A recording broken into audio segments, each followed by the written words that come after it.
Hi மக்களே, நம்ம channel இன்னைக்கு என்ன பார்க்க வரோம் அப்படின்னா, எங்கள் அப்பா தான் கடையை போயிட்டு கனவா வாங்கிட்டு வந்திருக்கா. ரொம்ப ஃப்ரெஷ் கனவா பாருங்க வந்திருக்கோம். நம்ம வந்து கனவா கிரேவி தான் வைக்க போகிறோம். அது எப்படி செய்யும் மக்களே பாருங்க. நம்ம கனவா சுத்தராக க்ளீன் பண்ணி எடுத்தாச்சு. ஒரு இந்த அளவுக்கு எடுத்துருக்கோம். இப்போ நம்ம கனவா கிரேவி தான் வைக்க போகிறோம். ஒன்று வாங்க சமைக்கிறது எப்படின்னு பார்த்துருவோம். மக்களே நம்ம இதுக்கு தேவையானது என்னன்னு பார்த்தீங்கன்னா 2 வெங்காயம், 3 தக்காளி, கொஞ்சம் கருவேப்பிலை. இதை நம்ம எப்படி காய்ச்சி மண் சட்டி தான் வைக்க போகிறோம். கொஞ்சம் எண்ணெய் ஊற்றிக்கிறோம் ஃபுல்லாவா. இவருங்க சோம்பு போட்டுக்கிறோம். நம்ம வெங்காயம், கருவேப்பிலை, பச்சை மிளகா அதெல்லாம் போட்டுக்கிறோம். கிண்டிக்கிறோம்.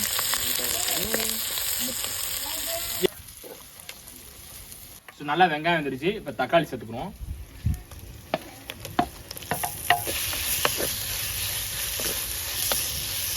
அதில் இப்போ இஞ்சி பூண்டு பேஸ்ட் சேர்த்துக்கிறோம்.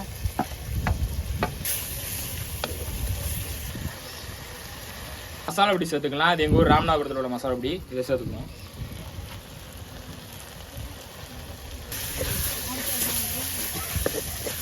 இது பாருங்க, கனவா சுத்தம் பண்ணி வச்சிருக்கோம். இதை அப்படியே அள்ளி போட்டுக்கிறோம். ஃப்ரெஷ் கனவா.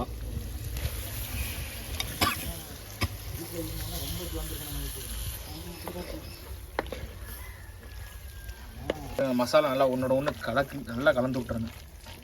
அப்படியே மூட போட்டு மூட ஹீட்டாகி நல்லா எரி நல்லா இங்கே பாருங்க சுருங்க ஆரம்பிச்சிருச்சு பாருங்க. மண்டெல்லாம் இப்படியா சுருங்கி வரும். மக்களே இப்போ திறந்து பார்ப்போம் எந்த அளவுக்கு வெந்திருக்குன்னு. செமையாக இருக்குது. இங்கே பாருங்கள் எந்த அளவுக்கு வெந்திருக்குன்னு. நம்ம கிரேவிலாம் வத்திருச்சு லைட்டாக. அள்ளுங்க. இந்த அளவுக்கு சூப்பராக இருந்துச்சு. இதில் நம்ம என்ன பண்ணணும்னா தேங்காய் பால் ஆட் பண்ணணும். தேங்காய் பால் ஊற்றிக்கலாம். இங்கே பாருங்கள் தேங்காய் நல்லா அரைச்சி ஊற்றிருக்காங்க. அது ஊற்றிடுவோம். இது ஒரு 5 நிமிஷம் வெந்துருச்சுன்னா நம்ம கனவா கிரேவி ரெடி ஆயிரும்.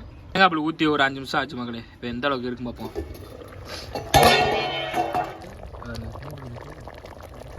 தானே மக்களே, இதான் மண் சட்டி மகிமைங்க பற்றியா. இறக்கி ஏதாவது கொதிச்சுக்கு இருக்கு.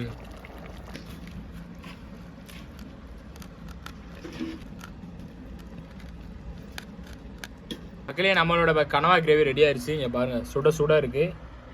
இதை நம்ம டேஸ்ட் பண்ண போகிறோம். நம்ம சுட சுட ரெடியாக இருக்குது கனவா கிரேவி. சாப்பிடுவோம். பாருங்க சாப்பிட்டு போகிறேன்.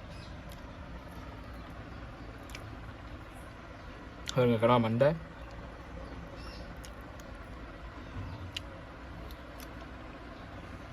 செம்ம டேஸ்ட் மக்களே. நான் எத்தனையோ எனக்கு கனவா சாப்பிட்ருக்கேன். ஆனால் ஃப்ரெஷ்ஷாக சாப்பிட்றதுல செம்ம டேஸ்ட்டாக இருக்குது. மறக்காமல் நீங்கள் ட்ரை பண்ணி பாருங்கள். ட்ரை பண்ணி பாருங்கள். நம்ம சேனல் இப்போ தான் புதுசாக பார்க்குங்க. மறக்காமல் சப்ஸ்கிரைப் பண்ணிடுங்க. அடுத்த வீடியோ போட்டுக்கிட்டே இருப்பேன். மறக்காமல் சப்போர்ட் பண்ணுங்கள். நமக்கு அடுத்த வீடியோ பார்க்கலாம். பாய்.